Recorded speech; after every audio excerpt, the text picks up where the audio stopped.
Pound. In a world Get the hell up. where Carolina Panthers fans Anthony from Charlotte, keep motherfucking pounding. have an insatiable thirst I need to see a lot more of that shit going forward. for Panthers news and opinions. All my C3 brethren from the C3 Legion. Only one podcast roars ferociously. The longest running Panthers podcast on the internet. It's the C3 Panthers podcast. Oh, Greg, I owe y'all $100, man. The Panthers are celebrating a stunning but even more exciting win as they defeated at home the Los Angeles Rams 31-28, knocking off the number one seed in the NFC and doing it in a not only exciting fashion, but a fashion where everybody was involved, from offense, defense, special teams. Over 50% of Bryce Young's passing yards came on 3 passes.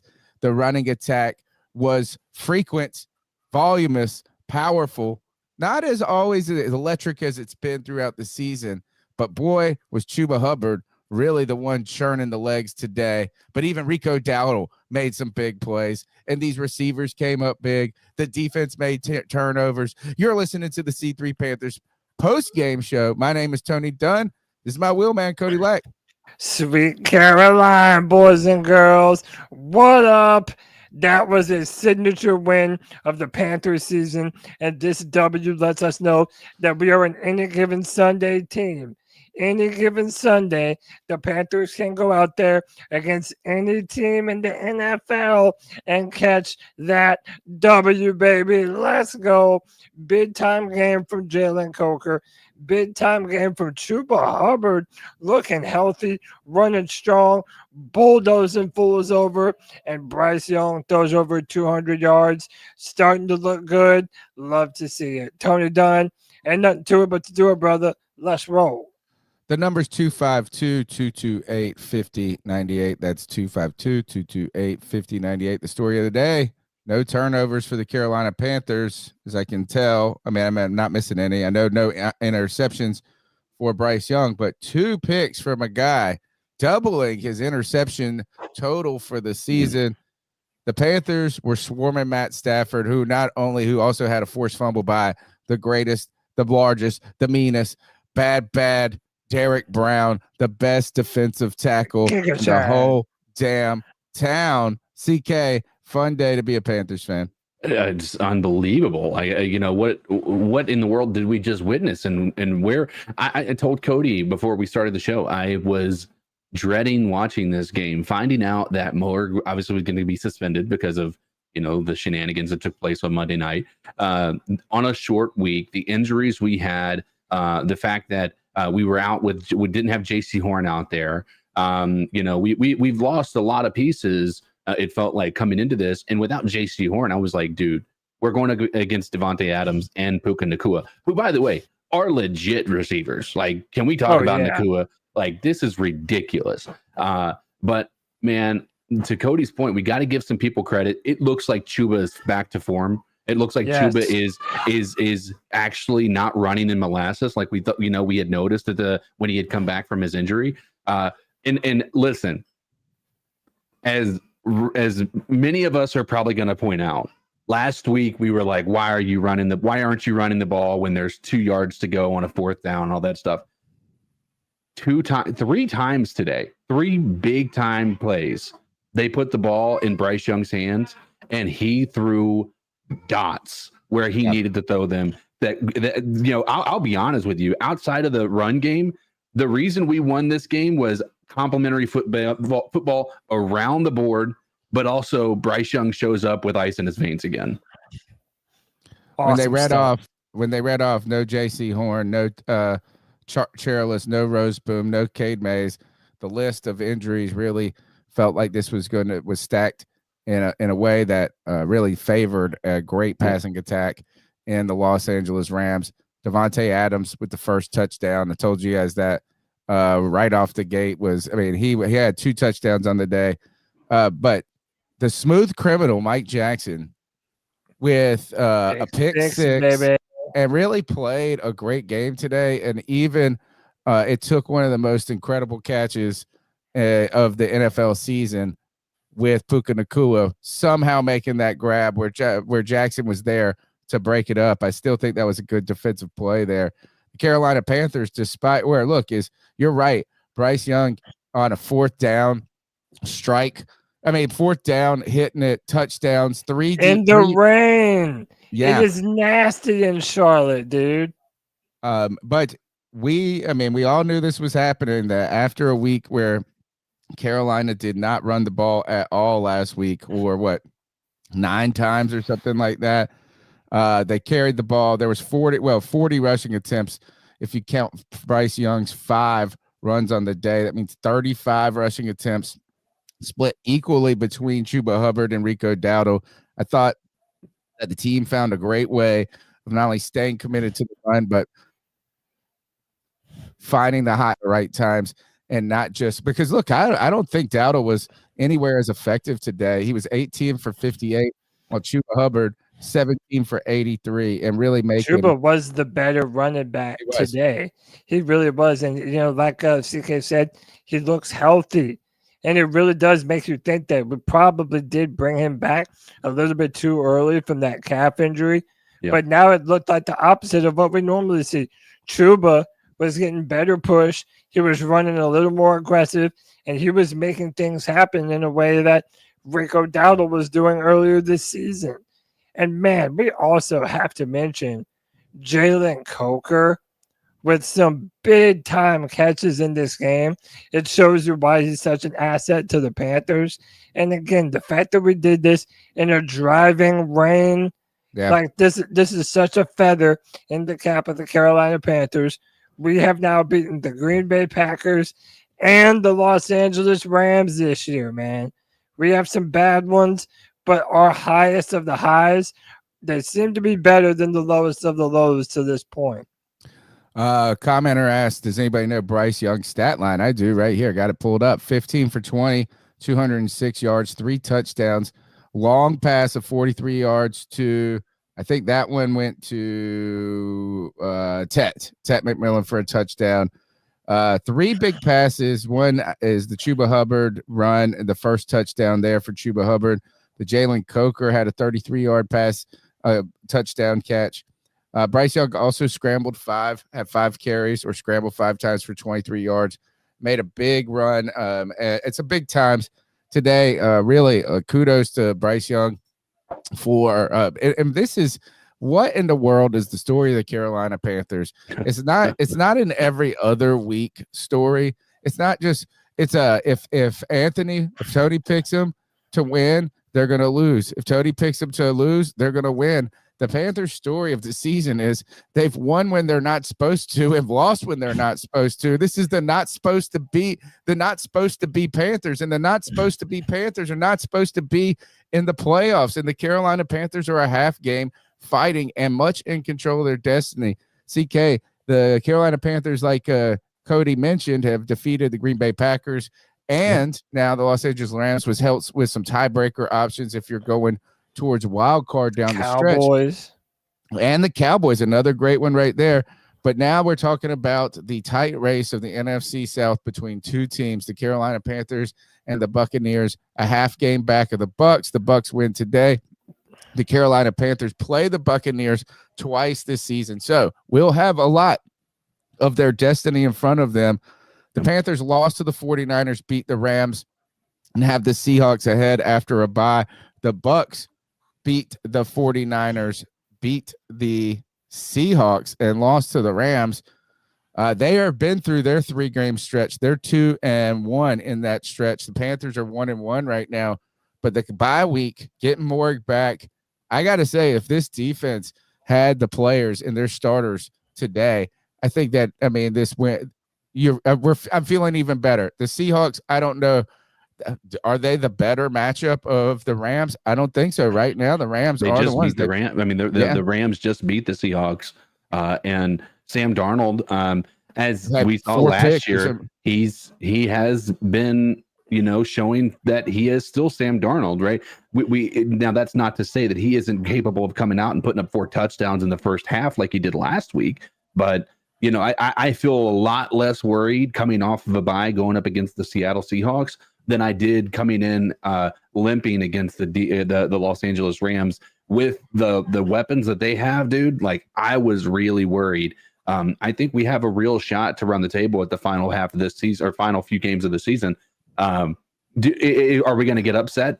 There's a good chance of that just based on how we play, but like, we don't have the murderer's row of games left at this point in time, and we came out of this the row. The Carolina Panthers control their own destiny. We played the Tampa Bay Buccaneers twice. Yeah. Tell me we didn't come out of the hardest games of the season feeling better than we did going into them. Right. Yeah. Like, even last week, we talk about how bad that was, but right. We proved that we can't overcome bad officiating and then, bad decision making.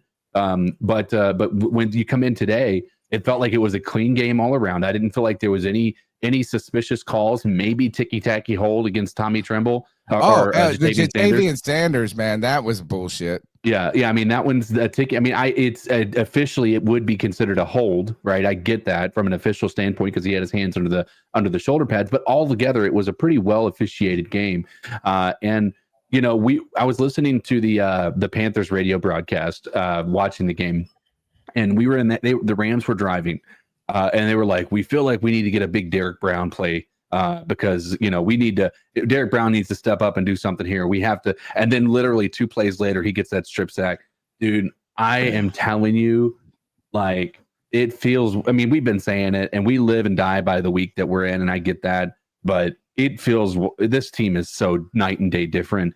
And I hate to be the person to tell people, but if you were in a position where you were talking about Bryce out last week, after one middle of the pack game, and saying we need to cut him, we need to move on, and all that stuff, you're just going to have to deal with the following few days of actually 2 weeks of conversation around Bryce Young, because there's nothing you can put on Bryce Young today. Look, here's what it is. You have to judge Bryce Young on a game-by-game basis, because some of the games that he's played in this year have been god-awful. But then he has a game like Atlanta. Then he has a game like he did today. And you see, okay, there is a clear method to victory for the Carolina Panthers. Yeah. Pound the fuck out of the football early. Be aggressive running the football. Get Chuba and Rico Dowdle involved in your game plan. And then let Bryce Young have the ball in his hands at the end of the game when you need points on the board. You're not depending on him for too much, but you're letting him do enough to win you the football game. And I think that's fair. To me, this is a team right now that has every good thing out in front of them. We have a bye week next week in order to get healthy, which will be better for getting J.C. Horn back in the lineup. Roseboom is going to be coming back, but I do think our linebacking core was generally pretty good today. This is a Panthers team that is trending in the right direction at the right time, and I love to see it, man. Tony, do you want me to read some super chats? Let's hit the super chats. I did want to mention for CK talking about the penalties. Well, I think that Jatavian Sanders was bullshit. I mean, he just threw the fucker down. I mean, his fingers maybe a hair, but that is a little ticky tack. But the Rams, I think it's just great today that the Carolina Panthers were able to defeat a team, and that the lead change happened 4 different times in the game. It took Bryce Young, it took a running attack, it took the defense. It took everything, and it should take everything to beat a team that is the number 1 team in the NFL. Yeah. But the Panthers were able to do this with the Rams only having 1 penalty for 5 yards. Panthers had 7 penalties for 70 yards. So they lost the penalty battle, but they certainly won the 3rd and 4th down efficiency battle, going 7 for 15, 46, 47% on 3rd down and 100% on 4th down. And 100% of the time, I'm thankful for these super chats, my friend. Yes, sir, man. Shout out to Duke Thunders with the $5 C3 bomb. Says GG's too easy, baby. You already know. Panthers Kingdom podcast. And look, I think there's some truth to this. But the one that I says Bryce is either Pat Mahomes or Nathan Peterman. Dude, hoping for some more than Pat Mahomes, baby. Panther Guy with the $5 says, woohoo! Didn't see that coming. I don't think most people did, Panther Guy. Duke Thunders with another $5 says we can only win when we play top teams in the rain with everyone hurt coming off of a short week. Well, you know what? Today met the criteria. And Tony, your bastard son has been a member for 33 months. Says we're 7-6. Bryce, defense, and play calling were all great today. Couldn't agree more, man. The Panthers won today, and the way you can win is by going to underdogfantasy.com and playing daily fantasy football sports. Maybe even easier just to download the Underdog app. We're talking about this football season is in full swing, and the Carolina Panthers are swinging for the fences. And you can swing for the fences by taking your football knowledge and applying it to daily fantasy football sports. Take as little as $1 and turn it into $1,000. It's not just football, though. Hockey's in full effect. Basketball's in full effect, and Underdog is the place to be to get in on that action. Right now, let's just check some late popular picks right now when it comes to the night games. Let's see, 425 Buffalo. Look at this. The Panthers won this, and it's only 4-11. This is fantastic. This post-game show is rocking and rolling. You want Josh Allen higher or lower at 235.5 passing yards at Pittsburgh? Do you want to touch Drake May with 244.5 passing yards, New England at the Giants? To be honest, I don't mind going higher on either of those picks. Or do you want James Cook for 82.5 yards? Do you want to go higher or lower against that Buffalo defense? You can get in on basketball and football, and hockey is in full swing. Literally, the Canes are going after it not right this second, but their season's cranking up, and we're excited about that. I have fun playing Underdog, and you should too. Download the app today and sign up with the promo code C3P to score $100 in bonus entries when you play your first $5. That's promo code C3P. Underdog, it's the place. You make picks, win money. You must be 18 plus, 19 plus in Alabama and Nebraska, 19 plus in Colorado for some games, 21 plus in Arizona, Massachusetts, and Virginia. Present the state where Underdog Fantasy operates. Terms apply. See assets.underdogfantasy.com/web/play. Get terms _DFS.html for details. Offer not valid in Maryland, Michigan, New Jersey, New York, Ohio, Pennsylvania. Concerned with your play, call 1-800-GAMBLER or visit www.ncpgambling.org in New York. Call the 24/7 Hope line at 1-877-8-HOPE-NY or text HOPE-NY 467369. Cody Light, man. Woo! Yes, let's get sir. to some of these calls. Yeah, let's do it. 2 more super chats, though. Vegas Drew with $10 says this was a defense and running game win. 3 turnovers, pick 6, and only win by 3. Bryce made good throws, but as usual, still misses. Still not sold, 206 passing, but avoided disaster turnovers. He missed Tremble big across the middle early in the game. He missed XL to the sideline once. But for the most part, Bryce was not my gripe with today. And yes, the defense played fantastic. I'm hoping that we can trend the right direction. Panthers Kingdom Pod. Hey, how about this, boys? The Jets beat the Falcons. Yes, I picked that. Yeah! Dude, it's the hell the Falcons have to fill right now. If we could have just had the Cardinals get a W, this would have been only better. Their number is 252-228-5098. Cody, the fans want to talk about this win. Well, damn it, let them do it. So what are your thoughts on catcalling? Yeah, it's pretty you shouldn't do that to somebody. And how did that make you feel? Very uncomfortable. So how do you think catcalling makes the person feel? It feels good, like who's that cat sitting in the back corner with his face buried in his nose? Who's that kid that can use one?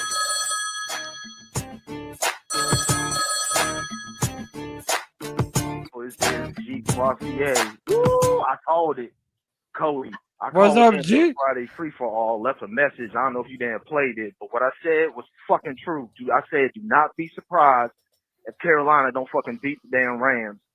I said that shit the whole entire fucking week and nobody wanted to believe me. Shouts out to the damn defense. Man, the defense played a good game, man.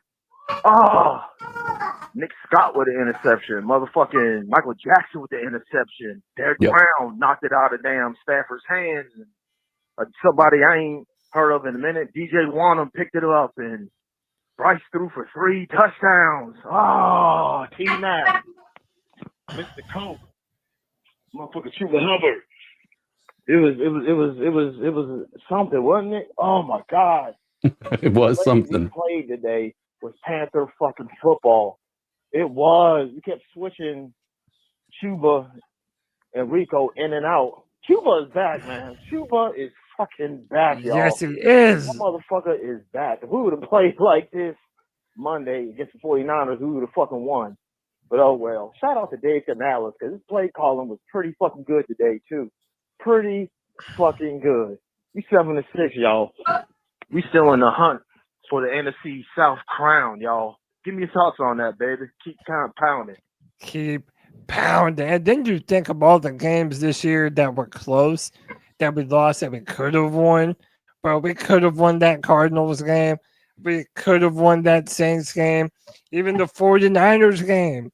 That game was close until the very end. So ultimately, no matter what, I think that we can make a playoff push, boys, and even have a home game in the playoffs, which is insane. But overall, I think we need to give some love to Dan Morgan. Can we all see the vision for what Dan is building? Like, come on, dude, we are trending in the right direction. We have talented young players. Our defense is aggressive. We've built the offense up in the right way. Ted Aroa McMillan is the offensive rookie of the year. I don't give a damn what anyone says. Our Panthers are being built in the right way, and it's been a very long time since I felt that way. Goes back to a lot of conversations, CK, throughout the season. I know, look, we're a fan podcast. We don't tell people how to fan, and we also get involved in that fandom at times. But today's game, to me, made that conversation of only needing one back sound silly again. Is that I think is that we were consistent on this podcast. I know you and I were, and I'm sure Cody, I'm not saying that he wasn't, but like that Rico was a hot hand. Rico was the more electric player, but having Chuba Hubbard was not a problem. And with that injury seemingly, or him getting stronger each week today, it just really was nice to have another wrecking ball in there when Rico wasn't feeling it or not getting the same yardage. Chuba was having an exciting day. Big asset for the Carolina Panthers. So if you look at the graphic that I put up on the screen here, Bryce Young is now the youngest player in NFL history with 11 game-winning drives. That's I mean, every one of his games seems to be wins. Yeah. How many wins does he have? 13? I think it's like Probably 13 out of 11. like that. Right. Yeah. But I mean, to be honest with you, Josh Allen didn't have very many more by the time he was 24. I mean, you got to keep in mind how bad he was his first year as well. Yeah. Peyton Manning, same thing. His first year was god awful. And so the fact that Bryce Young is in that company, I mean, it should give you some hope and hope that there's going to be something moving from this. I mean, does this mean that tomorrow we're ready to say this dude deserves a 5-year contract or a 10-year contract like they gave Mahomes in Kansas City after that a couple of years of great things over there? No, but I mean, here's the deal. We asked for consistency, and yes, has it been 1 week bad and the next week good, then 1 week bad? Yeah, but you know what? The first year it was 12 weeks bad for 1 week good, right? Yeah. Last year it was 5 weeks bad. Then we had a couple of good weeks, and then a bad week, and then a good week, and then a bad, and then this year, I'll be honest with you, nobody's going to agree with this just because of the way we play our football, and his stats aren't going to say that. I think that he has been by far more consistent this year than he has ever been in any stretch of his career so far. Sure. I don't think that's controversial at all. And I think the fact that you have an offensive line, given even the challenges and the injuries and all the combos, they say 11 different combos each game and all of that. I think the fact that the offensive line has given him an opportunity to play well, and that, look, is there anything wrong with saying, hey, it's give Bryce Young a run and attack to allow him to grow into being a quarterback And this team, I mean, what they couldn't do that last week. Bryce hasn't turned the ball over or didn't turn the ball over today. And I think, look, is that the end we have a stretch still to go in this season. A lot of people, Cody has said all season, this is a prove it year. He's also been saying that for 6 years, I feel like. But it is a prove it year. But the Bryce Young has an opportunity to continue to prove it and say that wouldn't it be nice? And this is what we've wanted. This is what we need. Carolina Panthers do not need to be going this offseason really with giant question marks surrounding a quarterback. What we want is more answers. And if Bryce Young can play in these moments like this, this is what I've said today. To me, today is just as good of a performance by Bryce as was the Atlanta 400-yard passing game or whatever. Today is, I mean, yes, are the yards, do they jump off the paper? No. We really only need Bryce to be a 250-yard passing quarterback, but he had 3 touchdowns, no turnovers. Those are the things, and this gave the Panthers, look, an opportunity, not only an opportunity, they beat the best team in the league. And you know what today really did? It was a giant step in the right direction toward just picking up that 5th-year option. Because that's what's on the line for Bryce this year. This year is not the year for Bryce to play into a giant mega $1 million contract. That's never what this was. Right now, through this point, I believe we have seen enough to justify building around Bryce for another year while we are still contending this year. Like after Bryce was benched in week 2 last season, there were not many people, I don't care what they say, who thought that this was going to be the end result of Bryce's career, that he was going to rebound, he was going to see the field, and he was going to prove to be clutch down the stretch in fourth quarter scenarios when it matters. I mean, you see it up there on screen, 11 game winning drives. He might not have the biggest arm. He might not have the best quarterback frame, but when you have to have a game winning drive, Bryce Young is the guy that you want the ball in his hands. I think that year 4 is going to be huge for him in terms of building around him even further and getting the most out of him. But to me, I think we've seen enough for me to comfortably say we're probably going to be picking up his 5th-year option. Let's go to the next call. What's up, guys? This is Matt in Greensboro again. Oh, I'm doing calls a little out of order. I don't know what to think about this team. You can't expect going to any game Kind of louder. they're going to win. They fuck it up. Going to the game, you think you have no chance, and they fucking show up and beat the hell out of the Rams. But they won by 3 points. They won against the damn Rams, the best team in the NFL, as most people would say. They just went out there and did that. Shout out to this freaking defense, man. They didn't get a lot of stops, but they got turnovers. Yeah. Matt Stafford hadn't thrown 2 picks all season. He threw 2 in this game. Yeah. Play at the end by Derek Brown caused a fumble. I mean, I don't know what else to think about this team. And Bryce Young, man, he had to do a lot, but he come up with big plays, 4th down, big bombs, big shot to Coker, big shot to T-Mac. And then at the end, last play, had to get that first down. Then you could knee down and run out the clock. Big shot to Coker again. Get that first down. Jalen Coker, welcome back. It's great to see him back on this team, playing like he did last year, making the critical catches when they need it. I don't know what else to say about this team, man. We get to go into a bye week off a win, get to get healthy. Then we come out there and take some revenge against the damn Saints, go to their house to show what we're supposed to play like. Hey, you never know. They're 7-6. Never know what might happen, man. This team's in the hunt. That's all we want. That's all we want is to be in the hunt. That's where we're at. Yep. So, hey, see what the rest of the season happens. We'll see what happens. Keep pounding. Let's go. Man, Keep great pounding, baby. Can you believe the Carolina Panthers have an opportunity to win 10 games? It's insane. Like, it's insane that we're 7 wins in at this point in time. When, I think optimistically we all had kind of I think at the beginning of the season, I think I was at 10 wins. I think I might have been a bit overly optimistic, but Just based on how. But Maybe at the end not. of the day, it may not be. It may come out to be an actual Yeah, real right. thing. The funny thing is we talked about it. We're an inconsistent team, but we tend to play, win some of these games that we're not expected to win. Outside of the Bills and the 49ers and the Patriots, but outside of that, we win the ones we're not supposed to win, and then we lose the ones we're not supposed to. The good news is that in the playoffs, we're going to be the underdogs. If we make it to the playoffs, we're going to be the underdogs in every single game we play. I said CK on the radio Friday is that look is because they were we did our bit on Wednesday because we bumped it up early this week. That the Carolina, they're asking me how upset I was about the loss to the 49ers. Yeah. And I told them about how we started the show with is that, are you mad? Are you big mad? Well, it's good to be upset. It's good that we have an opportunity to be upset because this whole idea is that there's like a real history in the last few years of us not at this point, not even thinking that you can win. I told him going into this, I didn't think that the Carolina Panthers would win this game. I thought it was going to be a tough matchup, good defense coming off. I mean, how can you pick the Carolina Panthers to beat the number one after coming off of that? I mean, it would be with your heart, not your head.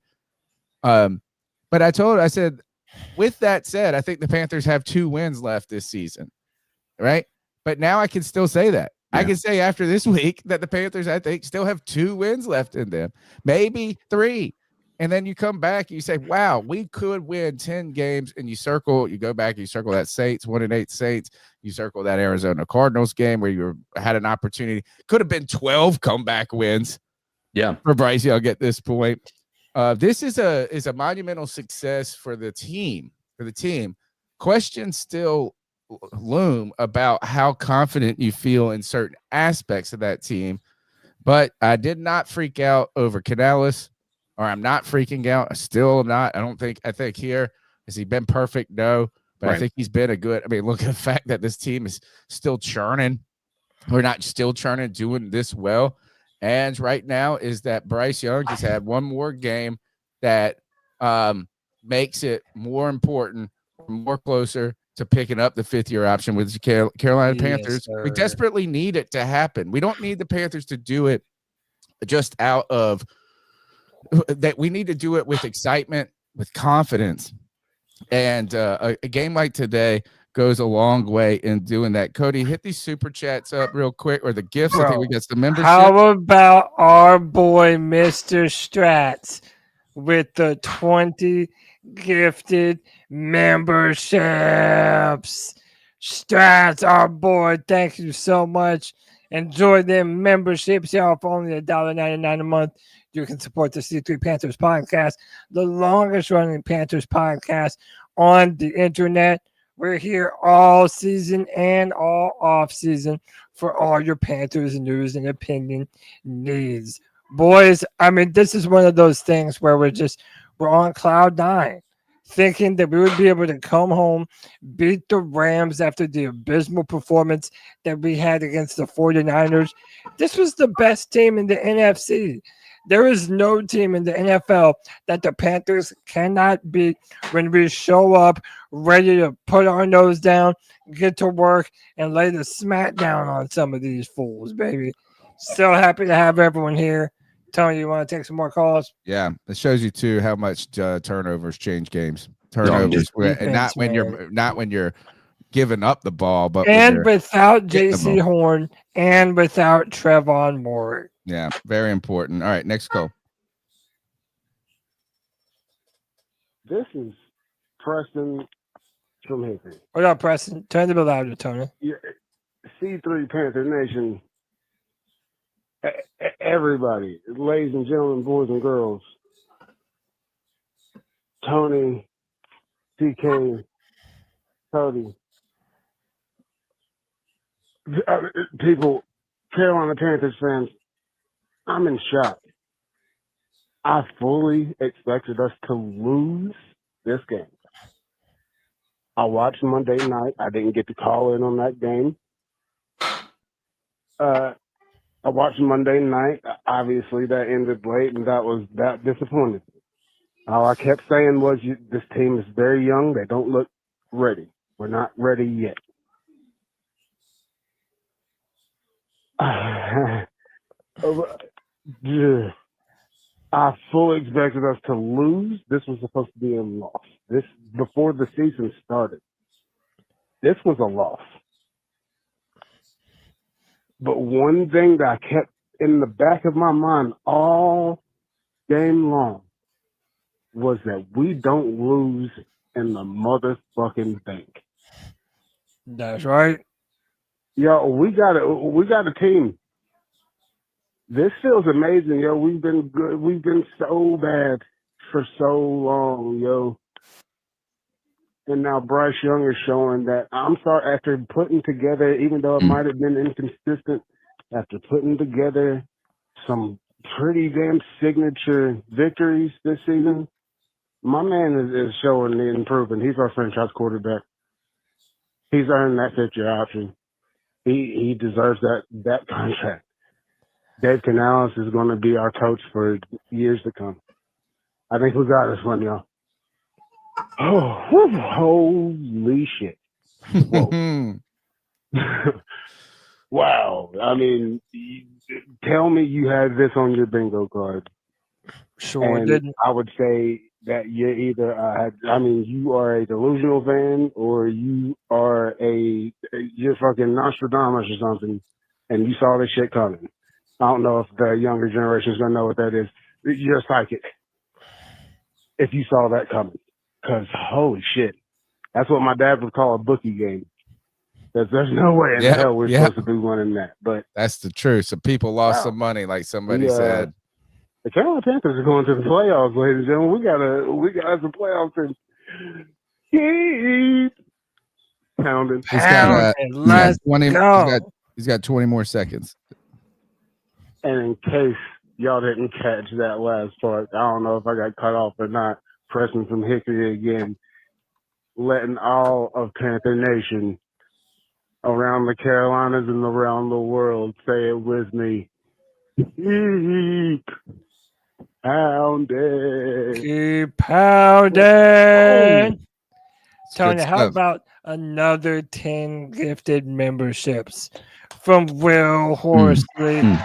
Appreciate y'all, boys, man. Enjoy them gifted memberships, y'all.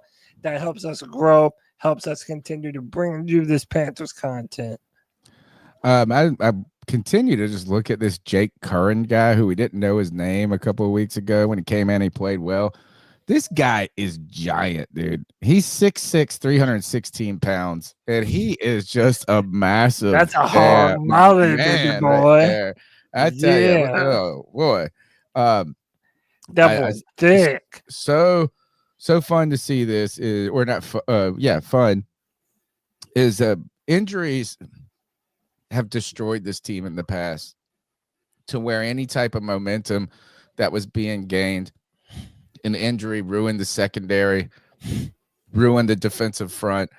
And it's so awesome. And like your testament to Dan Morgan about putting this team, I think a testament to the players. I mean, obviously the coaching staff as well, is how they've been able to manage and weather these injuries and not step backwards, not just manage it. I mean, today's defense, while it wasn't perfect, right? I mean, look, there was times that the run and attack for the Rams was really giving them fits or different things, but they were creating turnovers. They still played fantastic. I mean, even the guy that everybody loved to shit on at the beginning of the season, Nick Scott, made a giant important tackle on a running play. I think it was a running play. So everybody is getting theirs. Latham Ransom, a big sack today, big, heavy. He hit this running back so hard. I was worried they're going to call a penalty for a hit to the head, helmet to helmet contact, but he just mollywomped this dude. Exciting to see these young players. And sad, I did not hear Isaiah Simmons' name but once, and it was in a bad way on the opening kickoff. I didn't even hear his name. Well, yeah, I was listening to the radio broadcast. I was coming back into town, so I did not, for the first drive, I didn't get to see it on TV. I was in the car on the radio. But Luke Kuechly broke it down, is on the special teams. Isaiah Simmons was supposed to create, like, make sure there's no outside leverage, and he cut a little inside. He cut inside, which then allowed the guy to get outside, and then they ran. I mean, look, the Rams, to give them they had the ball on the 45 to start this game, the Panthers territory. You know, and this isn't saying Isaiah Simmons sucks. I mean, look, first day with the team, but it shows you too. It's really great when you hear someone like Luke Kuechly talk about the game, of like why exactly that kickoff coverage failed so much in that moment, and it's just by one guy getting a little bit inside on and his job is to protect the outside, right? And that just like shows how strategic some of these things that where I don't understand. I love learning about that. The number's 252-228-5098. Let's go to Lou in Fort Myers. Tony Dunn. This Lou from Fort Myers, so you already know what to do. But go ahead, take these headphones out, or just turn me down. I'm gonna just give you like 2 seconds to do it, bruh. Woo! All right, I can't wait no more. Nigga, fuck the Rams. Okay. Fuck Matthew Stafford. Panthers Super Bowl. That's what it is. Huh? That's what it is. Panthers Super Bowl. Cody, beginning of the season, did AI predict this shit? AI. I'm not talking about Alex Iverson. Damn. Come on, bruh. Let's go. It's the Carolina Panthers. We are so back. We are so back. It took a couple L's to get here. But like I said last episode, I didn't come this far to come this far. I want more. That's right. I want more. I want to sweep the Bucks. If I sweep the Bucks, if you sweep the Bucks, you win the division. Know what I might do, bro. I'll jump off the Empire State Building. Nope, don't do that. Don't do that. Can't tell you to do that. We don't want you to. We need you. I've been trying to tell y'all this. I've been trying to tell these people. This undrafted rookie from Holy Cross is the truth. Not no Territorial McMillan. Not no Xavier Leggett. I'm talking about Jalen motherfucking Coker. Clutch. Let's go. Catch, man. Defense, clutch. Lathan Ransom. Make that boy Kyron Williams step out the game. Come on, bro. I died for this shit, man. I fucking bleed for the Panthers. Man, love every single one of y'all, bro. Thank y'all for doing this, man. But y'all don't understand, bro. This one hit home. Man, my man's starting hitting his chest. Let's go, Lou. Love it. Shout out, Lou. That's our bro. Man, it's great. We need you, Lou. Don't get too that excited. It's metaphorical. It's metaphorical. I'm hoping it is. It's it shows you how many players are. Well, maybe like, look, Coker's really important in this group. Is that this group of just XL and McMillan? It's not going to be enough. I think Coker a lot. Look at how much it opens up for T-Mac. And also, look, you had a day today where I feel like, and I'm going to go back just to double check the stats, is that really XL wasn't a big part of it. And I might be wrong. Xavier Leggett he had 1 catch today for 1 yard. But still, this passing attack because of McMillan and Coker. Mitchell Evans got it, man, made some important 3 catches today, but he continues to be the best. Arguably, I think the best tight end on the team, or at least maybe the most visible in so many ways. Really exciting. This is and for me, very exciting performance for Bryce Young today. Is like CK, you talked about how he's throwing dots. This is the type of play, game style. Again, I said this was more impressive, maybe not more impressive. I like this just as much as the Falcons game because this is what you drafted Bryce Young to be. You didn't draft Bryce Young to be throwing 350 yards and running touchdowns all over the place. And, is that you distribute, be clutch, have the clutch gene. We're big on third down. We even ran the ball on third and fourth down at times, and we're able to convert. But Bryce Young made some giant plays. And a testament of these guys bouncing back I love that how much this team, and for people that made questions or had questions about Canales, questions about Bryce Young too, I think, or I mean, I won't say answered it completely, but is that in the wake of so many, it's like the dismal, like how down a lot of people were after the Monday night football game, and rightfully so, right? It's like, that Canales responds, great play calling. I think today shows you, I mean, he did commit to the run, but I don't think that just running the ball numbers wise was the problem in San Francisco as much as we believe, but the team responded. And the big thing about his rookie campaign as a coach was after a really, really tough start that the team responded and was able to not lose the team. And I think it's really nice. I mean, it's awesome to see the team believes in themselves after a week like Monday Night Football. Who cares what the fans think? But the team responded and they believe in themselves. Let's go to Joey the Blind Panther. Joey. Hey guys, it's the girl that makes them out, aka Joey the Blind Panthers. Oh my God, man. Like the game that I pretty much wrote off as what y'all would call a good dad game, and what I would call I've been at the club last night, get you some rest game. End up getting up at halftime because I just can't quit the Panthers. And for good reason. Because, oh my God, that game. Now, I was thinking about going, but then the weather was, as advertised, butt ugly. Like a girl even I wouldn't dance with at the club type of weather. Damn. But, it wasn't a good idea for me to go to that game because of my hearing devices and just how uncomfortable it was. That's the type of weather the Panthers seem to thrive in. But that game, oh my God, dude. And Bryce Young, 206 passing yards. Isn't going to jump out at you.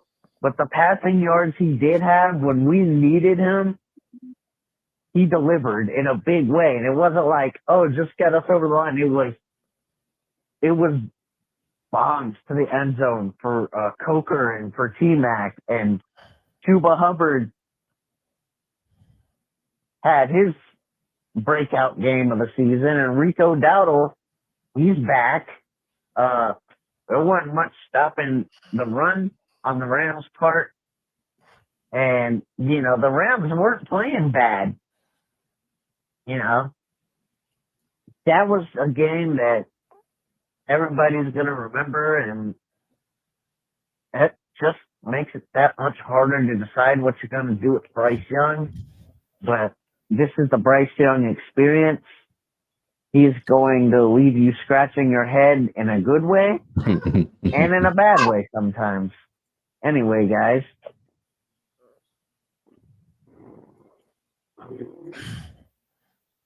Wow. Thank you, Joey. Joey the Blind Panther. Thank you for jumping in the post game show. Shout out to the real _AP 232. He said, my mom, huge Panthers fan and a stroke survivor, said in the third quarter, this is how we do it, and said that's what needs to be played. They need to play that. You know what? This is how we do it. Pounded family. They did it today by pounding the rock and then responding in big moments with some important passes. And you really just here is the thing is like, you don't need Bryce Young to throw crazy yards all the time. But Sure. what we really helped, and there were some times where it felt like the game might be getting away from the Panthers, right? I mean, there's a moment or two. It's like, oh man, is this coming to? Is this too good to be true? Is this coming to an end? How long can we keep up? Is that the Panthers were starting on offense to get in some poor down and distance situations, but down the stretch this is what the Panthers were playing ahead of the chains a lot of this game. And even if you got to third and 3, anything third 4, third and 3, then you're talking 2 down. Look, I think the Panthers have gone for it on 4th down more than any team in the league. Right. And I don't think that's just been overly aggressive. I think it's been the right play style too. And when you're a team that needs to win, you need to try to win, not just try to survive. Very exciting stuff. And Bryce Young, this is the Bryce Young we want to see. Bryce Young continues to play like this. You get to walk into year 4, picking up that 5th-year option and having confidence, like Cody said, and building more around him and building this defense. And you're talking about now, the Panthers finished with 10 wins at this season, CK. You're going, what are our expectations going into 2026? Right. I mean, it's winning the division and playoffs or bust type stuff. Yeah. Oh, dude, it's it's absolutely playoffs or bust at this point in time. I mean, it's like we're at that point in this season where I think we're going into the bye. We should have come out hopefully significantly more healthy coming into the next after the bye week. I sincerely mean this. Like, if we don't come out and seem like we're meshing everywhere, like, I'm going to be shocked. I don't care that we're going up against the Seahawks. If we're not coming out there and making it a game, whether it's a win or loss, I really hope it's a win. But if we're competing, then I'll know that we're still moving in the right direction. But I need to see this team be able to do this another week. And maybe we'll benefit because we won't have next week to be bad. The inconsistency won't happen. So next week will be our bad week, but it'll be a week we're not playing. And so the following week will be our good week against the Seattle Seahawks. And we'll go from there. Yeah, I wanted to make sure we also read Sacred Noah Gaming with the 499 says, keep pounding. Can Bryce get his respect? And Chuba is RB1. Oh, RB1. We're in that conversation. I feel like let's not turn our tail. I look at it, it's exciting to have 2 backs. This is what you need down the stretch too. You can't, I mean, if somebody's going to get nicked up or if anybody's having a slow day, it's nice for the other guy to pick up some steam. I mean, it even happens in Detroit with the electric Jahmyr Gibbs. Guys, let's go to the Hope Dealer. CK, Tony Dunn, Cody Lack, the C3 Legion. It's the Hope Dealer checking in. What's up, Hope Dealer? Wow, what an incredible game. What an incredible win against those LA Rams. The number 1 seed in the NFC, possibly the number 1 team in the NFL. Yeah. I could not be more proud right now to be a Panthers fan. This is the second time this season that we have knocked off potentially the number 1 team in our conference. There's something to be said about that. Character. How about Lathan Ransom? How about Jalen Coker, y'all? Jalen Coker, to me, deserves the offensive game ball, and between Lathan Ransom and Derek Brown, the defensive game ball. But I got to give it to Bryce. He did it again, y'all. I don't know how, somehow, some way, this guy is so up and down. It's pleasantly frustrating on weeks like this, So anyway, I got a question for y'all, though. As far as the running back flow, it seems like it has definitely gotten better as far as the mix, but is it just me or did Chuba look more sharp than Rico out there today? He I did. just wanted to see what y'all were thinking as far as Chuba and Rico. I mean, Rico still looked good, but man, Chuba was representing good today. But anyway, y'all, let's enjoy this win, baby. It's raining here in Carolina, and I don't even care. It's the Hope Dealer. Keep pounding. Bye. Keep pounding. I think the best case scenario that we were all hoping for is that we had that 2-headed monster in the backfield between Rico Dowdle and Chuba Hubbard. And, I do think that now you're finally starting to see what Hubbard is capable of. I believe like everybody kind of took an opportunity to collectively shit on top of Chuba when he wasn't healthy, when he wasn't playing well. And then to be fair, Rico came in balling out of control. I mean, he set some records for the Panthers. So I think that now that both of them are healthy, I'd like if we'd be able to do something like what the Lions have with David Montgomery and Jahmyr Gibbs. Just have 2 do-it-all running backs that you can depend on just about every single down and distance.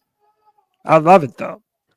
Yeah, I think I think what we saw from Chuba when quote unquote people were taking a number 2 on him, so try to keep it clean. It's Chuba just look again. The best way I can describe it looked like he was running in water, right? That it did not feel like he had the explosiveness. And today it felt like he was hitting those lanes with like he was trying to run for his starting job. Yeah. And I think that is indicative of the season so far for him. And I think nobody was thinking that he was still injured when he was still playing, because why would he still be playing when we had Rico playing so well? Like if he was legitimately still injured, why was he still in the game? Instead, he when tried to Rico come Dowdle back was playing? Right, a little too quick, maybe, or push too, too soon. That's my point. Is he's the team, if they really felt like he wasn't exactly back to 100%, and Rico Dowdle had just been coming off of a couple of crazy good games, why even put him out there? Like, why even make the question come into play about whether he's going to be the guy moving forward? Yeah, because right now Rico Dowdle's dealing with his injuries, and I think we could see that today as well. Like it felt like he was the one running in water to me. Well, I think too, CK, if you go back to that first Chuba Hubbard game, is like he's talked about how the competitor of him and himself wanted to come out there and contribute and be, he's watching the successes. He wants to be a part of it. But it wasn't the. I think for me, what it came back to was not Rico Dowdle doing exceptionally well was not something that said that Chuba Hubbard wasn't a good player or an asset to the team. The big problem when Chuba Hubbard came back was finding a way for this team to work both players together in that right feel. They did this one series off, one series. And today I think they felt with the flow of the game more so of how and when to put these guys in these moments. Is if Rico had a big play, there were times where they brought him off right after a big play, but like Chuba, they stuck with him at the right time rather than going to. So it really, I think for it was the management. It's finding the management of these players. And you're right, those injuries and that stuff. It was like Chuba wanting to play that much is understandable from the player standpoint. Sure. But it was what was weird for us was Rico had 225 yards and you're taking touches away from him, and he's electric at that moment. I felt like, look, they split the carries today, but they didn't just split the carries, one series. Found a good way to use that two-headed monster. Let's go to Chuck in Elizabeth City. Yeah, guys, Chuck from Elizabeth City calling. I'm going to tell you what, even if we lost this game today, what a game plan by Canales. No turnovers. Bryce looked sharp 95% of the time. Guys, I'm telling you what, it was a hell of a win. Thanksgiving, I'm thankful for this team. I am so thankful. I didn't think we had a chance. Every row with that defense today, people coming up. Hey, Ransom should be playing more. He's playing awesome. Coker's finally coming through. McMillan didn't have a big game, but he caught the one catch that made the difference. Running the ball well. Defense played well. I think we're on the right path, guys. And I'm tired of hearing about the Bryce conversation. Yes, at times, I'm hard on him too, but he came through and played well today. Now, the table's set well, guys, because we're off next week. If Tampa wins, they got a full game ahead of us, fine. But we can't let happen what happened a few games ago when we let New Orleans off the hook and look past them. We got a bye week. If we take care of New Orleans, we're going to have Tampa at home, and we know we'll be battling if we win that game for first place. The table is set, guys. We can win games. Hell, if we beat New Orleans like we should, we can take 1-2 against Tampa. We got a shot at a 10-win season. We got a shot, guys. Keep pounding. Yeah, man. Keep pounding. Bryce Young, big day today. Most impressive game of the season for him. And I know that he set records, and this is today. This is the team right here. If we were to go to the playoffs, this is the performance we want in the week of the playoffs. That is a defense that's opportunistic, an offense. And my boy Kev said it earlier, is run the ball, get turnovers on defense, big plays on offense to change the field and the position to where it's not like if the run, they just stack the box. Everybody had their hand in it. And and it really did not come down to kicking field goals. The Carolina Panthers scored touchdowns today, and that's what you have to do to win these games. And you got to wonder, did the Rams take the Panthers lightly? Did Matthew Stafford, was he, it's a good day for him to be mortal. He's been a superhuman all season long. Today, great day for us, for him to be a mortal. Let's go to Corey. Fellas, this is Corey calling in, man. What up, Corey? Holy shit. I know y'all probably going to have 500 calls to go through tonight, brother. Oh, my God. This is a team-defining win, a culture-defining win. Let me just start off by saying this, man. This is the proudest I've been as a Panthers fan, and I literally cannot remember when. Before we even talk about the dub, that third quarter drive, the one that ended up getting stalled, but that third quarter drive, when it was late in the third quarter and we were just running it down their throat, and the stadium was fucking electric, man. You could hear the keep pounding chants through the TV. Bro, I got chills. Like, I can't imagine being there today, what the energy must have been like in that stadium. But this is, we've been saying this, bro. Like, when you give Charlotte a team, when you give the Panthers fans a team, we come out and we got pride. And a win like that, man, double digit, let's be clear, okay? That's the best team in the NFL we just beat, all right? Double-digit underdogs at home, top 10 defense, top 10 offense. Quarterback hasn't thrown a pick in 2 months.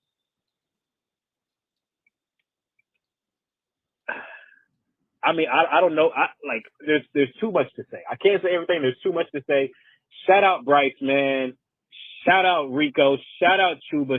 Shout out Chuba, dog. I know this has not been the easiest year for him, getting hurt, probably rushing back so he doesn't get his spot taken. He's been kind of a shell of himself most of this year. I think we've all kind of seen he doesn't really have that same explosion, but he showed it today, man. Rico was running hard as hell. Coker, fucking Tetaroa, that, oh my God, Derek Brown. I mean, what are we talking about, bro? Like, shout out to the defense, man. Shout out Bryce Young. I feel like every week is ebbs and flows with this guy, man. But I mean, he might just be one of those guys that is a high, low quarterback. We got to do what we can to limit those lows. But I mean, damn, like at what point are we not supposed to, like, what do I want to say, man? I don't know. I'm too hyped up, but this is a culture defining win. Let's make the fucking playoffs, bro. Let's get in the dance and who fucking knows what can happen, bro. That's what kind of season this is. Keep pounding, bro. Thank you. Pounding, Corey. Thank you, Corey. Man, the excitement is fun, man. Man, Sundays are fun. Football is not miserable for us, and it's not moral victories alone that we've clung on to. Is that the Carolina Panthers have given us some real excitement. And man, and it's not just yes, we beat the number one team in the league, but today I jumped up off my couch several times. Yeah. And I did it even last week in that miserable performance with these defensive. There has been exciting plays for the Carolina Panthers, just have been missing for so long. Exciting football. It's fun to be happy. It's fun to be excited about football, and it's exciting to be a Panther fan. And that right there is a statement we have not been able to say for a long, long time. Let's go to the next call. Hey guys, John B. Jenkins here calling in. Just want to celebrate with y'all for this amazing, or celebrate with y'all over this amazing victory we just had over the Rams. Man, I cannot believe this season. What a friggin' up and down season. But I think I've done the math in this whole winning one, losing one, winning one, losing one, but never going below 500. I think we've only got 4 games left. So even if we just lose one, win one, lose one, win one, you know, we will finish with a winning record, which is great. But I am here to remind you guys that we are also winning the Super Bowl this year. So none of that even matters. We're getting to the playoffs, and we're getting to the Super Bowl, and we're going to fucking win the thing this year. And it is all to do with the fact that we lost to the Jaguars. The last 2 times we've been to the Super Bowl, we have beat the Jaguars, and so now we're going to the Super Bowl and time, winning it, and we're gonna win the Super Bowl. That's all. That's about all I got though. But I don't know. I love you guys. This is so fun, and let's keep going, y'all. As always, keep pounding Carolina Panthers, keep pounding Panthers Froshflaw, go fish, and keep pounding C3 Panthers podcast. John B. Jenkins out. Thank you. Let's keep going with the calls. Hey. You know who the fuck it is. Booyaka. What's Gucci with? My boy. Yeah. What's Gucci with your Cody lack? Oh, yeah. Yeah, keep that egg all over that motherfucker's face, boy. Hey, what's Gucci with your CK, my dog? And what's Gucci with my white Italian brother? Where were you after the Niners? Bryce Young is the youngest player in NFL history with 11 game-winning drives. Bryce motherfucking Young. Fucking Jalen Coker is wide receiver 1. Shout out to Nalo. Shout out to you, my guy. But when it comes to me depending on someone, and I know he's not going to drop the goddamn ball, that is Jalen fucking Coker. When the game mattered the most, Not wrong. fucking Bryce himself always goes to Jalen Coker. Even against the Atlanta Falcons, driving with another game-winning drive, who was he going to? Jalen fucking Coker. Shout out to Nalo, man. That was a beautiful fucking route. I've always said this. One thing about Nalo, his ability to get off the press, his release, and his route running is impeccable, man. God damn it, y'all. We just beat the motherfucking LA Rams. Y'all know who the fuck this is. I'm over the fucking moon, and we smoking on that Ram pack today, baby. Yeah. Shout out to my fucking Carolina Panthers, man. Fuck. We're right in the middle of playoff contention, y'all. Stand the fuck up. Carolina Panther fans, this is something to be fucking excited about, man. Oh, yeah. No one gave us a chance today. Nobody. No one believed that we could get this shit done. But the motherfuckers are in that fucking locker room, man. Shout out to fucking King Bryce again. Bro, what? Some of those passes, man, this is one thing about fucking Bryce Young I love, bro. That is one tough son of a bitch. Bryce Young is a fucking dog, man. Oh, boys, shout out to the fucking defense for creating turnovers when we needed it the most. Big Grizzly, Derek Brown, stand the fuck up, G. Just a pure menace in the middle. Derek Brown's a fucking menace, y'all. Oh my God, I'm over the moon, y'all. I'm over the moon. We just beat the LA Rams. We just beat the 9-2 LA Rams. In inclement weather, Bryce Young was slinging that bitch. Throwing fucking dives. Shredded that bitch to Jalen Coker, my white Italian brother. I got another call, and I'm calling him back. I got you, G baby. And for you, we're going to read this General Bryce Young post. Dearest mother, joy abounds, for we have upset the battering Rams, strengthening our cause for the winter campaign. Our defense stood magnificent. Sergeant Dowdle and Courier Hubbard dominated the ground, and Signal Corpsman Coker struck true.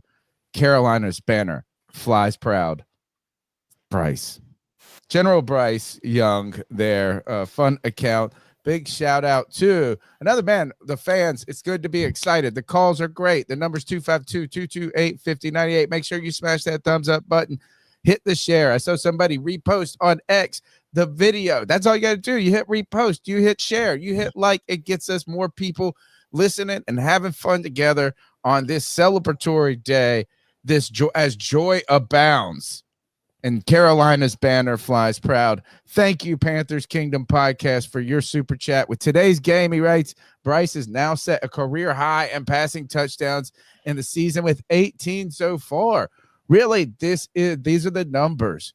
We're talking about getting to a point to where this is it. This is like where I think the Saints game for me was so problematic. I saw my uncle. We went to my grandmother's 90th birthday party yesterday. Shout out to Grandma Ann, the most wonderful, lovely, beautiful 90-year-olds in the world, in the business. So I'm Uncle Steve, and Uncle Steve listens to the podcast. He said, look, it's bad. You guys have had some great podcasts. It's been fun. He said, there's only been one time you were just out of sorts, bro. You were out of sorts. I think it was, well, I know what game it was, but I don't know exactly what he was being nice to me and not throwing me under the bus in front of my mother too much. But it was after that Saints game. It was after the Saints game, and it was because I called my shot on everybody getting so much better on this team and how Bryce Young was starting to play better each week. And I thought the Saints game was going to be the game where we finally got belief in the arm, the passing attack, opening it up. And it was a dud. It was a dud from everybody, from the team, from him, from Bryce, from the special teams, from everybody. But then the following week, it was a week late, but it came with Atlanta. Excitement abounds. But then you get the San Francisco game where I don't feel that that was not one that shook me to my core. No. Did not shake me to my core. But if you're talking about going back, and if we could, I mean, I'm not trying to rewrite and just say this, but if we could have pushed this game right here, this exact stat line, and put it on the Saints game, and having this trajectory of Bryce and that excitement, this is the player I want Bryce Young to be. Right? I mean, yeah. Will I be happy with 260 yards? Hell yeah. I don't want just 200 yards, but the 3 touchdowns, we're starting to get back to the super chat. 18. He's hit his max for this. His interceptions. What is he on the season? We'll have to look it up. I mean, he's not been perfect. He's had some bad games. He has but 9 interceptions, but that's he's 18-9, I think, on the season right now. All right. So we're starting to CK. We get at the end of the season. What we got 5. We're 7. We're 8 and no. We're 7 and what is our record right now? 7-6. 7-6. 7-6. So we have, what is that? 13 games. There's 4 more to go. 4 more to go. 4 more to go. Oh wow. Seattle, Tampa. Who is it? Giants? No. Who we play somebody else that's not. I can't remember. We play the Seahawks, the Saints, and the Bucks twice. If he can have a bad team in there, if he could have 6 or 7 touchdowns over that 4-game stretch, you're talking 25. If he could finish the season 25-11 or 25-10, or hell, even better, 26-9. And then getting this, we don't need these gaudy 40, 50, whatever these touchdown numbers are, but we need the progress and the consistency. And today was such a good day. And man, we just got to build on it. And I want Bryce Young to build on it. And if he continues to build and play like this, and we can have moments where they need him to show up, and he does what bend the knee King Bryce is what my man will say, is that then we will be going into not only making a playoff run or fighting for it, but also going into next season saying, look, we got Bryce. We don't know if we're going to pay him $1 bazillion yet, but we got another good season with the hope we are going to pay him $1 bazillion.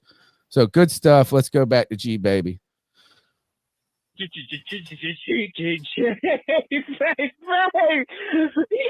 here, and you thought selling hotcakes, yo. I'm like the famous Jackson, we in this bitch. No idea what he said at all. He said selling hotcakes, I think. I've been getting shit talked all week at work. Getting shit talked about my boss. My boss is an LA Rams fan. I'll see you tomorrow at work, kid. That dude's not coming into work tomorrow. Oh my god. Not with G, baby. As I was eloquently saying, King fucking Bryce threaded that bitch to Jalen Coker in the back, dog. And inclement weather, windy, rainy, it don't fucking matter. The nigga's gonna take us through hell and back, man. Bryce fucking Young. Hey, can I give a shout out to another fucking person on the defense? Latham Ransom. Dude, yeah, he was laying some people out. This is for you. Latham Ransom is a fucking dog, bruh. Latham Ransom is the one player I know on defense. It doesn't matter if it's Derrick Henry or anyone on the other side running the fucking ball. He is going to come in and he will hit the shit out of you and knock you the fuck around, bro. With no fear in his fucking eyes. Shout out to fucking Latham fucking Ransom, y'all. we're in a great position. I've been saying this all week. The Carolina Panthers need to fucking work on the depth on this team. The depth on this team where we have just dudes off the street. Hey, shout out to the dudes that came off the street today, got us the win. Shout out to y'all. But we definitely have to fucking work on the depth on this goddamn team. The second level and the third level, because as soon as the starters go out, it's like it's a cliff. You fall off a fucking cliff with the depth. So give Dave Canales and motherfucking Dan Morgan cool, calm Dave fucking Canales. Cool, calm Dave fucking Canales, man. Yeah, oh, Cody, I know you getting it today.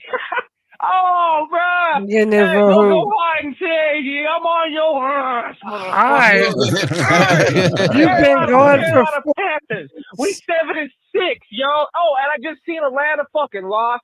I don't know if the Buccaneers have won or lost yet. I don't give a damn. We just beat the fucking. Hey, I was told the LA Rams is the best team in fucking football. Beat them. When we played the fucking Green Bay Packers, I was told best team in fucking football. Beat them. When we played the Dallas Cowboys, the most efficient, high-scoring offense in football. Beat them. The fuck y'all talk about? Y'all know who the fuck this is? This King Baby. Hey, fucking baby, man. Shout out to King fucking Bryce, and I'm out. Nice. G Baby having fun. Kev in the chat said G Baby gonna get fired tomorrow. Yeah, that's I'm thinking it's like his insufferable G Baby coming at you at work. One thing I disagree with his comment or his call essentially is a go-to shout out IOU. He said depth is pretty good in my opinion. I agree. It's like, and it's not that. I think that the depth is that was the concern, is how is this team respond after a critical player goes down and you don't have I mean, if you think JC Horn, how is this secondary going to go against the best passing attack? Well, you know what they're going to do? They're going to get 2 picks. How is this team going to respond after losing their entire running back room? Well, Trevor Wallace was back today, but Cherilus has been playing great. Roseboom has like leading the league in tackles at one point just 2 weeks ago. I think he had 95 tackles or something. And while he had some up and down games at the beginning of the season, has been very important to the Panthers defense. But you saw like in the a rookie like Latham Ransom come in. You've seen Chow Smith Wade play well. You've seen these different contributors like Nick Scorton in this season's played well. We still haven't gotten that pass rush just there entirely. But Derek Brown, really the strength of this defensive line is all in the middle, in the gut, when it comes to Derek Brown, Bobby Brown III, Ashawn Robinson, Turk Wharton. Those are the guys. They're clogging it up. And if you can, think about the excitement this year. What is so exciting about as if Carolina can continue to play like this, especially with Bryce continue to play better each and every week, that you could go into next season with Bryce and say, look, we can devote assets, especially in free agency, to maybe getting an edge player. And shout out some the last super chat. Thank you guys for your generosity today. The last super chat from Ross Gould. He said all this Bryce love, but no love for the Bryce for the offensive line. I'm telling you, this offensive line has been a piecemeal offensive line all year, and they've been able to step up and show out for both of our running backs and give Bryce enough time to throw the ball. And how about this, boys? Robert Hunt might be back in time to play meaningful football for the Carolina Panthers. Would that not be incredible? Man, we need that right now. And you're doing this with Austin Corbett starting at center, where there were so many problems early in the season. Kay Mays was clearly the better player. You're doing this with what's this guy? The Jake Curran guy playing guard. I mean, and you're right. You can bring back that. So I do think a lot of players have stepped up, right? You want your starters, but I'm really excited about how well some of these players have responded in those moments. Let's go to the next. One more. I got one more super chat. Josh Collins or Jonathan Collins says, I called last week the Cardiac Cats strike again. Yes, sir. Did we read this one from Panther Kingdom podcast? With today's game, Bryce is now setting career high in passing touchdowns in the season with 18 so far. but it deserves to be read again. Thank you for your super chats. Your time, your energy, and attention are fantastic. Big. Oh, and the real AP, 29 months. Remember, this is why the team's so bipolar. You tell me, brother, your guess is as good as mine. No Lexapro for us. No, well, actually, for bipolar, I think you take the lithium. We don't want right now, maybe a little lithium, but nah, I feel like I'm on lithium right now. I don't. I feel like I'm feeling my feels. I'm feeling emotion. I think lithium takes away your emotion completely. Let's go to the next goal.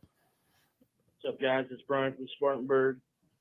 Just want to say, build the Derek Brown statue tomorrow. Shout out to Bryce for a bounce back game. Shout out to Dave Canales for calling a seemingly perfect offensive game. And shout out for all the dudes that stepped up for all the injured players we had on both offense and defense. This was a magnificent win. I'm almost speechless. It's so amazing at times to be a Panthers fan, and I'm so happy that this Sunday is one of those days where it's fucking amazing. Love you guys. Thank you for all you do. Keep pounding. Let's hope this team gets nice, well rested, and comes back ready to take the NFC South division crown. Go Panthers, baby! Love it, love it. Let's keep rocking. You got a bottom 5 roster. 5 games you won by 3 points or less. Gutsy play calling.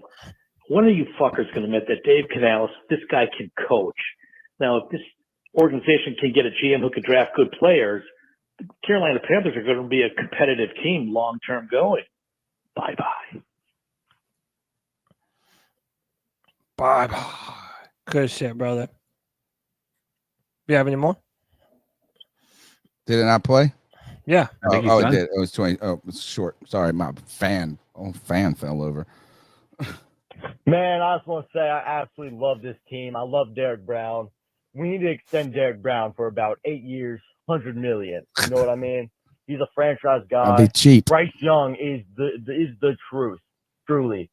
The only issue we had last week was not running the ball. Dave Canales took accountability, and now run the ball this week, and we ball. Our defense is clearly the truth, and that's it. Keep pounding. Let's go Panthers. Keep pounding. All right, let's keep rocking. What's up, boys? It's Vegas Drew. Man, I did not see that one coming one bit. All those missing defensive players. Nobody and did. The defensive game, like they just stopped a juggernaut. I guess the 3 turnovers. It's a little bit just like that San Francisco game. If our offense could have played the same, we're just so damn inconsistent from the head coach calling. Like, if we would have had the same game plan against San Francisco, we win that game too. I feel like we just didn't run the ball, like be consistent. Like it's feast or famine. Whenever you put and this is as for much as like CK is saying, oh, everybody's got to jump back on. Man, everybody's so you don't have to be all or nothing. Like everybody knows. I say it every time. I'm not a Bryce Young fan, but I'm also not a hater. I'm a Carolina Panthers fan. I want to see him do well. I just don't think he's that good. Being that is, he helped us win that game. It wasn't the sole reason. I think it's that defense with all those turnovers and that running game. You controlled the clock when they only get one possession for a 3 and out in that third quarter. That was really the deciding factor in that game. I thought we were going to end up losing because he's taking those 2 sacks, kicked us out of field goal range. I thought that was what was going to sink us. But Brown coming up huge with that sack fumble. Good game. Just a good win. Like I said, I could still be critical of Bryce because I still see the same things I see every week. Inconsistencies, missing open people, making bad plays. Those sacks were horrible. But he did play well. He threw like that one throw. He threw one throw to Coker, the one to McMillan were good throws. Like they're about as perfect as they get. They walked into the end zone. But it's such a variation. The dude's got to find a happy medium. He can't be ass one day and then 400 yards against the Falcons the next. If the next week we get beat by the Saints, like that's just he's awful. Like he's really got to get replaced if he puts up a stinker against the Saints. That being said, man, keep pounding. I want to see us keep winning. The damn Bucks almost got beat by the Cardinals. That would have been amazing, but hey, it is what it is. We got 2 games against them. We got our playoff hopes in our own hands. Just got to perform. Like I said, guys, Bryce, whenever he's counted out, whenever the game's over, everybody thinks he's going to lose. That's when he performs well. Whenever there's expectations, which will be the next start, he falls apart. So let's see if he could break that trend where you expect him to beat the Saints and keep positive, or if he crumbles.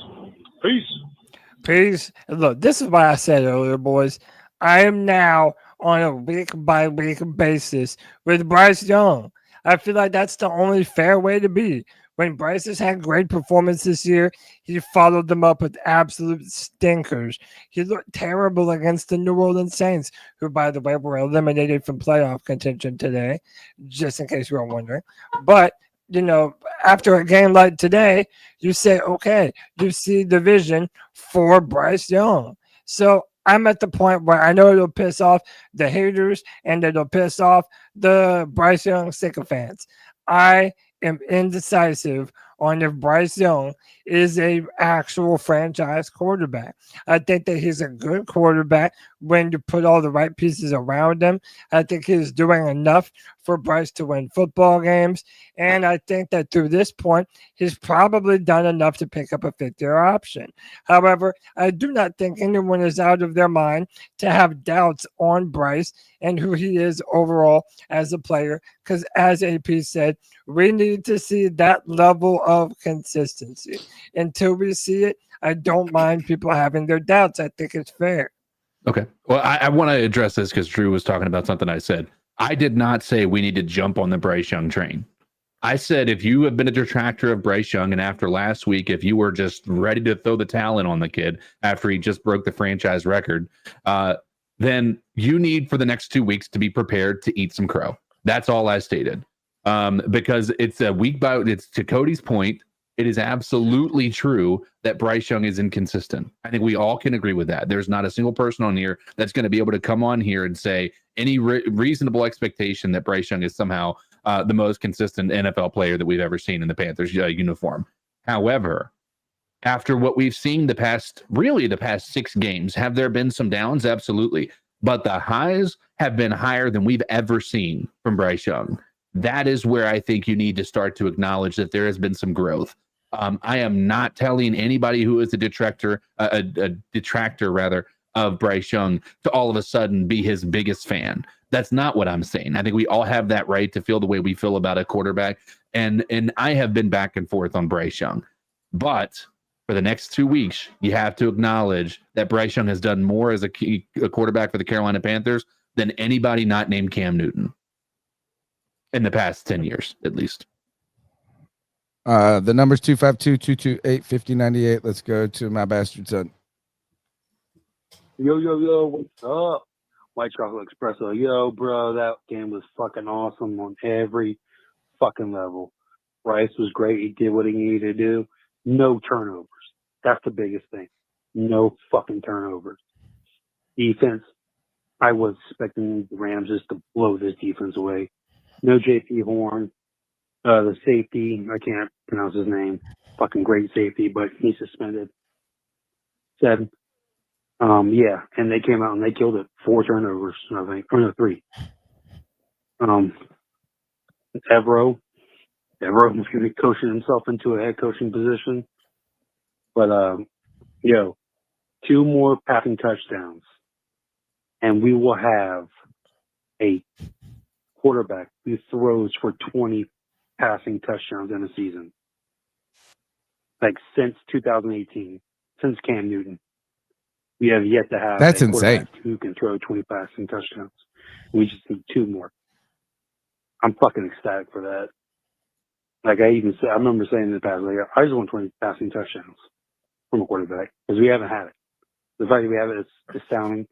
If he continues to play this the rest of the game, goes nuclear, like I said, fuck it. Give him the 50-year option. No doubt about it. I'm cool with it. I think the biggest thing is consistency with him. Chuba looked like old Chuba. He was fucking awesome. I don't know what else to say. We gotta run the table, boys. We gotta run the table. We gotta beat every single fucking team. And we got the hardest schedule up with Tampa, but I know a lot of people aren't worried or less worried when it comes to San Francisco, Seattle game, but to me, I'm worried about that game because we're coming off a bye, I think y'all said, so I don't want to be rust, but yeah, they got control their own destiny. Let's fucking go. Fucking A, man. 20 passing touchdowns. We finally are going to get that. Peace. Kev, you're absolutely right. Thanks for that stat. Crazy, insane stat that the Panthers have not had a 20 touchdown passing quarterback since 2018. And on top of that is, he wants 20. I was like, I think 25 is a good number. I mean, we were forecasting Bryce was rookie year having 25 touchdowns. But this is for you, Kev, because this is kind of his post right here. Is like he didn't make this one, but he loves this type of post right here. Reminded that the Carolina Panthers are 7-6 and the Kansas City Chiefs are 6-6. Man, what a wild, zany world we live in. I mean, it's just bananas, the world we live in. Final point to his call, though, interesting is is people saying he's reminding the importance of the Seattle game and the difficulty of it. And certainly, I don't think that as Panther fans, and more importantly, the team should get too big-headed or we don't want to come off of that Green Bay game, right? You beat that Green Bay game, and then you had players talking about how they got too big-headed, they weren't ready. I think though is the Rams have beat the Seahawks. Matt Stafford is significant, is a more accomplished and better quarterback than Sam Darnold. Even though I'm a Sam Darnold fan, he's playing really well this year. It's not going to be an easy game against Seattle, but the ability to beat the Rams today shows the capability to beat the Seahawks in 2 weeks. Now, will it happen? Will the Panthers be favorites? Will it be close in the in the prognostications? I'm not sure. I'm not going to be going in there going, oh, the Panthers, ooh, we got this. But it is nice coming out of this week thinking that you can be in this and you can win the game. That's a good feeling.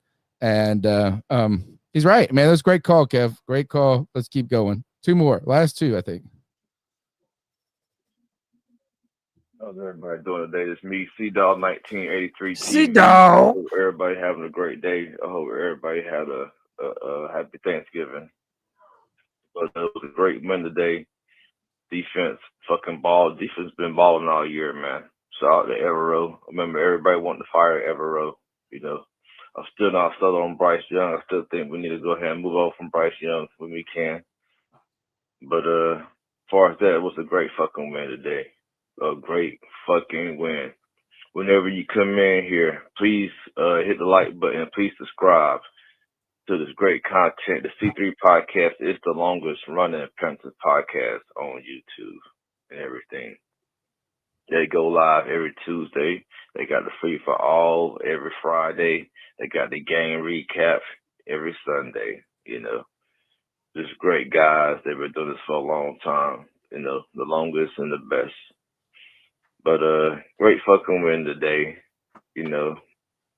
Great play calling today and being balanced with the run and the pass game and keeping the ball out of Bryce's hand. But I'm just trying to make this short and sweet, man. But great fucking win, man. But like I said, the C3 podcast is the longest running Panthers podcast on YouTube. They go live every Tuesday. They got a free for all every Friday. They got the game recap every Sunday. Subscriber shame. But yes, man. It was a great win today, man. But I hope everybody have a great week. We could build on from this, get some more wins, but we'll see, man. It was a great fucking win today, though. And real quick, man, Langton Ransom was laying the motherfucking woods all fucking game. Man, I'm tired of seeing Nick Scott goddamn play. You know, go ahead and play the young boys to be done with it when Trevor Morray come back. Lathan Ransom, Nick Scott don't never fucking lay no hit like that. Lathan Ransom was coming down laying the motherfucking boom. And I'm talking about legal shots, not no flags or nothing, but just coming down and giving them the motherfucking shoulder pad. You know, great fucking pick in the goddamn draft. Great fucking pick. Oh my fucking God. But he would land the fucking wood all fucking game, and I fucking loved it. You know. With that being said, man, everybody have a great week. I hope everybody had a happy Thanksgiving. The C3 podcast is the longest running Panther podcast on YouTube. You know, everybody great fucking win. Everybody keep fucking pounding. Kev called in, or Kev just pounding, brother. a little, Appreciate you, man. a little correction. Kev said is the same. Teddy Bridgewater had the same. He had 18 touchdowns. But hey, look, that's the same exact number that Cam had in 2018. Panther Pickle pointed this out, that Bryce Young is the first Panthers quarterback to start 10 plus games and have a winning record in a season since Cam Newton in 2017. Good things happening here. Great day. The Carolina Panthers knocked off the number one team in the NFL today. You got to love football. You got to love the parity. You got to love this, is that now we're starting to believe that the Panthers have the capability to play good teams and win, not just at the Saints or something to this effect, even though they got whooped by the Saints in that case. Panthers today, big game at home, and another opportunity in 2 weeks at home with the Seahawks. Let's go. Panther Pickle in the house. Thank you. Press play. Play. Hey, C3, this is Panther Pickle. Let me tell you something, boys. I got to hand it. I did not think the Panthers was going to win this game. I just didn't. I wanted them You're to not win alone. it. I was hoping and praying they would win it, but I just didn't have the faith that I should have It's had reasonable. No. to say the cardiac cast was going to come out on top. But guess what? They did. That's all that counts. I don't care if I'm right every day of the year. If they win, they win. And shout out to them. You know what? Was it perfect? No, it was not. I can criticize Canales on his halftime, the end of the first half. I can call Canales a second half coach. He always plays great in the second, or he mostly coaches great in the second half. Excuse me. But in the first half, he's kind of, I can criticize Bryce on some throws, but when you come out with the W, the only stat that matters. Shout out to the defense. Shout out to Derek Brown, my man Derek Brown. Shout out to DJ Wanham, a guy that I have criticized because he's not getting sacks. He's not getting that many tackles. DJ Wanham. I've criticized that man lately. I said that they should put him on the bench and start the rookie. Guess what? DJ Wanham was the one to recover the fumble, drive us down there, and we end up winning the game. So sometimes Panther Pickle needs to shut the hell up. Keep pounding, boys. Cody, pounding, brother. You want to talk to Cameron first, or you want me? No, I'll do it. Look, man, why does this guy get to come on here and gloat over what Bryce Young did after saying how bad he was? Because, brother, I don't know if you knew this or not. I am the most fair person in all of Panthers Twitter. When Bryce Young plays terrible, I'll let you know he plays terrible. When Bryce Young is playing well, I'm going to let you know Bryce Young is playing well. See, I'm not somebody who jumps on one side or the other and stays on that side. I call it like I see it every single time. Happy to have you here on C3, bro. Peace and love. Jonathan Collins says it's confident with Bryce versus unconfident. It's confident Bryce versus unconfident Bryce. That's it. And, you know, I really do think that there is some truth to that. When Bryce is playing well, when he's believing in himself and what he's seeing on the field, he spreads the ball around. He's playing well. But then other times, he just sort of plays out of sorts. If we could get those back-to-back performances from Bryce this year, I think that's also going to go a long way towards winning over even more fans. And let's be real, boys. This season has probably won over more Bryce supporters, than any other season these past 2 years that he's been here. So we're trending in the right direction, man. It's exciting to see the Panthers play well. It took everybody playing well today. Last week, and to Cameron, I'll say this is check the post-game show from last week, and no one up here was just saying Bryce Young was a bum, and that was the reason the Panthers lost. In fact, the ranking for most people was that the coach, that Canales, was the top of the problem. And for me, it continued to be is that I want to give fairness to coaches too, and that if the plays you call, if the players don't execute them, and it makes it difficult, and there were some missed opportunities in that game. And look, this Tech got hit in the face with a ball and changes a lot of these plays change the dynamics of a game. A single play. And today, the 4th down pass to Tech, the play call worked. It drew the safety over. You had the single high coverage, drew the safety. The safety sillily went with XL. I would say this. If I was a coach afterwards, I would say, if you have 2 choices and you see 2 options, I would go towards T-Mac on this one. But that was a great throw. But it's also one of those throws that, I'm not saying Bryce has messed it up in the past. Don't go like his, don't try to twist words. Yeah, he's made that throw. He hasn't made that throw. That's a tough throw in a big moment. Yeah. And he put it right where it needed to be, and it worked out. And that's what made the game. Those types of plays is you capitalized on those opportunities rather than missing them. Today was my favorite game of Bryce Young. I think I've had 2 favorite games, and neither of them were that 448-yard passing game. Neither of them was that 30-0 win over the Falcons. It's games like today to where everybody had to contribute, because that's what it takes in the NFL to be a real team. Is you can't just have a passing attack. You can't just have a running attack. You can't just have an offense. You just can't have a defense. It has to come together. Bryce made big plays in big moments. The running attack. And really, actually, let's go ahead and do this, because those are the calls, guys. We've had a fun post-game show, but let's go ahead and give out our awards. Our awards, we do the dab on them, our homage to Cam Newton, the AKA David Dotto Ball Out Award, and the Towel of Shame. Who you want to start with? You want to shame some people? You want to dab on them? You pick. I say let's dab on them. All right. I say it's because I want to give the credit where credit is due. Man, I'm picking Chuba Hubbard. I feel like today we saw the Chuba of old that we've been wanting to see, that we felt like we saw at times last year and even the year before.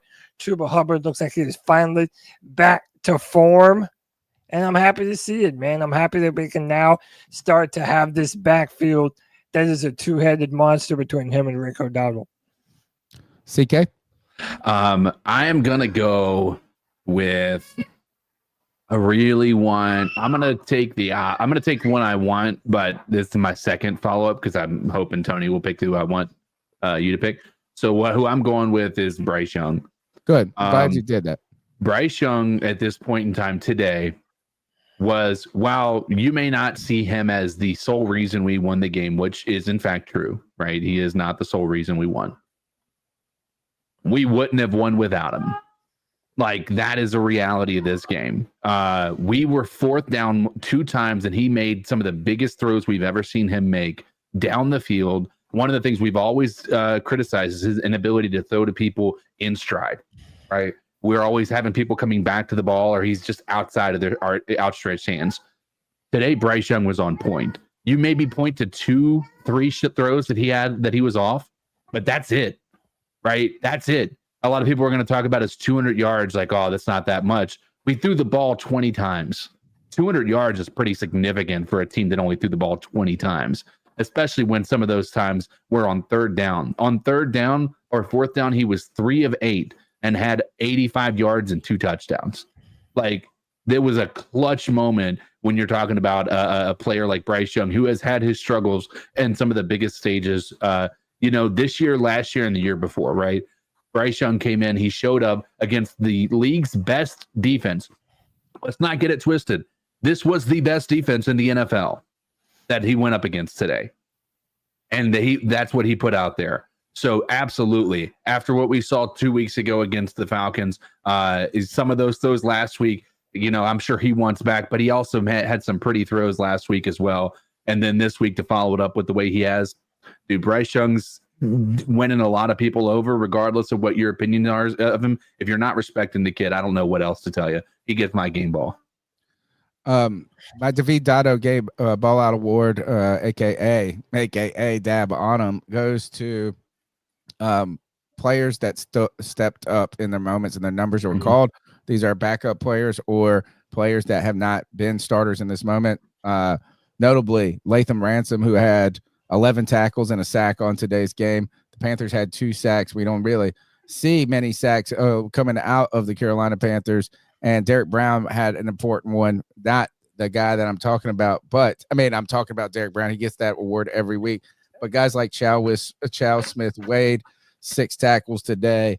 And then just these names of people, Scorton, Wharton, it's just nice to see guys stepping in the moments that are needed. Latham Ransom is the emblematic person of this. And if you went to the other offensive side of the ball, you could say Jalen Coker is an example of this, even though he is a starter and undrafted, struggled with injury. So big day for that. Towel of shame for me.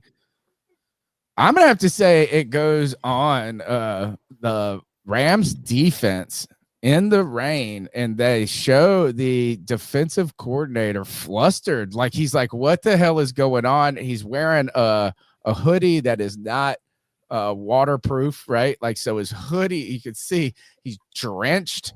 His eyes, he's like a deer in headlights, and they had to take a timeout early in the second half. Maybe it was fourth quarter, third quarter, right? And it comes back and it hurts them when they need the ball and they're trying to move. They have 2 timeouts at the end of the game.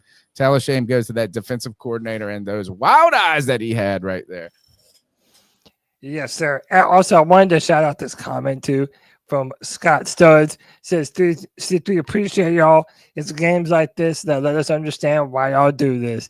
Thank y'all. Keep pounding. Boys, ever since I've been on this show, we haven't had a winning season in 5 years. This might be the first season C3 has been able to comment on a Panthers season where we have a winning record. That's insane, boys. Shout out to all the real ones who've been rocking with us and tuning in, every Tuesday, Sunday, and Friday for the past, 5 years or more. We appreciate y'all, certainly. You got a towel of shame? Yeah, my towel of shame is towel of shame, man. That's tough. I don't have to give it to a Panther, right? I'm gonna give it to Matthew Stafford. I'm putting on Matthew Stafford. Dude, Matthew Stafford had only thrown like 3 interceptions. No, two all season. And then he comes and throws 2 against us. And a fumble. Dude. It's just embarrassing. But yeah, man. Towel of shame. CK? You go with one. I'm trying to figure mine out. I already did mine. Mine was the defensive coordinator. Oh, that's right. All right, mine is going to be referee Jatavian Sanders. Listen, I understand from the backside why it looked the way that it did, but it's a sucky call. If it had looked cost us the game, it'd be a different story. I'm gonna go with our pass rush. Outside of Derek Brown, like on that final play, we are still anemic in that area. Yeah. Like, it's just unbelievable how many times Matthew Stafford had like so much time in the pocket to just wait for somebody to get open. That second Devontae Adams touchdown was only because our pass rush couldn't get home. He was sitting in the pocket for like 7 seconds without having anybody in his lap whatsoever. It's becoming a big problem. And if we can't get it fixed before the end of the year, if we get into the playoffs, that is going to be a major reason why we might not go very far. All right, fantastic stuff. The Carolina Panthers have a winning record. They knocked off the number 1 team in the NFC, arguably the number 1 team in the NFL, and they are fighting for the division, a half game back, and their destiny is in their hands. That's the C3 Panthers postgame.